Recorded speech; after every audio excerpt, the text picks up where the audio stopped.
കുട്ടികളെ, അപ്പോൾ നമ്മളിന്ന് പ്രത്യേകിച്ചൊന്നും പഠിക്കാൻ പോകുന്നില്ല. നമ്മളിന്ന് ഒരു മലയാളം വീട് പറയും. ആ മലയാളം വീട് നിങ്ങൾ മംഗ്ലീഷിൽ എന്നെ പറഞ്ഞ് കേൾപ്പിക്കണം, സ്പെല്ലിംഗ് സഹിതം. Okay okay sir. അപ്പോൾ അമിട്ട് മംഗ്ലീഷിൽ പറയും. അഖിലെല്ലാം പറഞ്ഞു.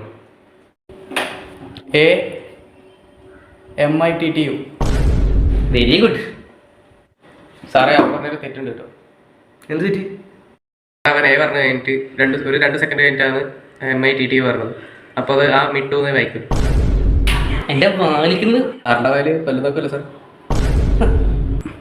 പിന്നെ അവിടെ വരാ സാറേ ഞാൻ വീട്ടുന്നത്. എൻ്റെ കാല് നേരെ പെരുത്ത് കയറുന്നുണ്ട് കേട്ടോ. സാറേ അത് ഭാഗത്തിൻ്റെ. താങ്കൾ ഊളൻപാറയിൽ നിന്നാണോ എത്തിയത്? ഞാൻ കുറേ ഉള്ള സ്ഥലത്തേക്ക് രാവിലെ തന്നെ വരുന്നു. അഖിലെ കുറച്ച് വെള്ളം തരാം. സാറേ അഖില് M ആണോ അഖില് R ആണോ? അഭിജിത്തെ, നീ വിളിക്കണേ. അഭിജിത്ത് A ആണോ അഭിജിത്ത് M ആണോ?